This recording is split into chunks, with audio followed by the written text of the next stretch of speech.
Alright, hey everyone, welcome back to another Steam Deck video on Stalker 2. In this video, I'm going to be testing out all the different graphical settings, or more like I'm going to be testing all the different upscaling methods that we can use, because the graphical settings will have to remain at the lowest possible settings on the Steam Deck to even run the game. Now, long story short, I do not recommend playing Stalker 2 on the Steam Deck locally. You can stream it over a PC if you have a better one, but it's really not the way to play this game. It can run at 30 FPS, but only in some occasions. Most of the time it will run below 20, and if you are in combat, it will run really bad. So currently we're looking at the TSR option at 30% resolution scale, and it is very blurry. You can pretty much stay at above 25 FPS, but it can dip even below that.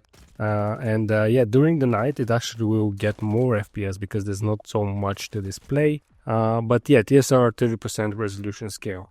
Next up we have TSR again, this time at 25% resolution scale. So 25%, that means it's displaying 25% of 1280 by 800, so it's below 360p resolution, and it gets really blurry, especially during movement. It's really not a good way to play the game. This is going to be something that I repeat a lot throughout this video. This is really not the way to play Stalker 2.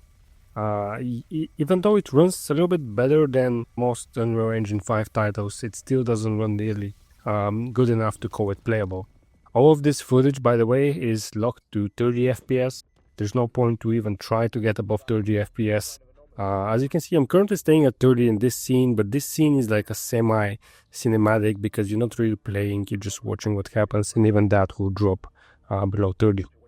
Next up, we have XeSS set to Ultra Performance. Now, XeSS in this game actually performs a little bit better than FSR in terms of the blurriness on the screen. So with XeSS, you're still going to be around 25 to 30 FPS, but it actually looks a little bit better. You can make out some things in the game. And the big issue with running this game with upscalers is that there's a lot of things in the game that you have to look out for, like anomalies in front of you that you can barely notice, even playing it on a normal screen. And here, when everything's blurry, that becomes even harder to do.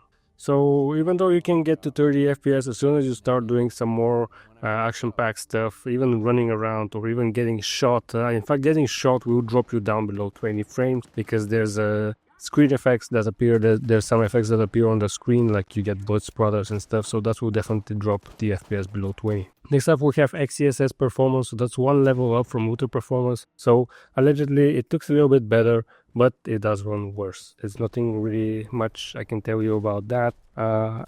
It's not really a choice. You don't have a choice. The choice is not to play the game on the Steam Deck. And next up we have TAA set at 25% resolution scale. Again, this has been locked to 30 FPS.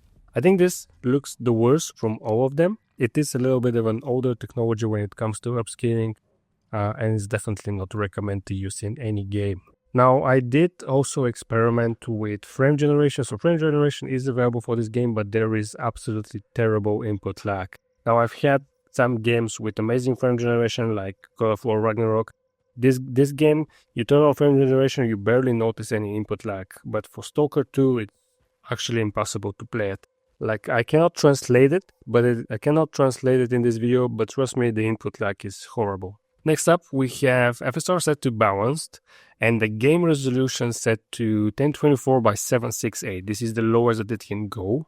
And this is just the game running at the lowest resolution. As you can see, we have black borders on the side. We don't have the Steam Deck FSR turned on. But this next clip, I again have 1024 by 768, FSR set to Ultra Performance, and Steam Deck FSR is on. So what Steam Deck FSR does is, when you have a game running at a lower resolution on a windowed mode, you can turn on the Steam Deck FSR that will stretch the picture so it can fill your entire screen. And it will still run at a lower resolution, but it will look like you're running at full resolution, except that it gets really blurry. Like in this particular part, it kind of looks like Doom 2. So yeah, I tried every upscaler and everything that I could think of in this to try and bring it to 30 stable. And right now it is at 30, it's not stable. As you can see, we're dropping down to 25. But regardless, it's not really the way to play it. The game gets super blurry, and as soon as you do any kind of combat or any fast-paced action, it will start to drop below 25. And in fact, here the game even crashed. So yeah, as a conclusion, I don't think this is a surprise, but really, while it does run, it does start up, and you can progress through the game, this is really not the way to play Stalker 2. But that's gonna be it for Stalker 2 on the Steam Deck. Let me know what you guys think. Thanks again for watching the video, and I'll see you around.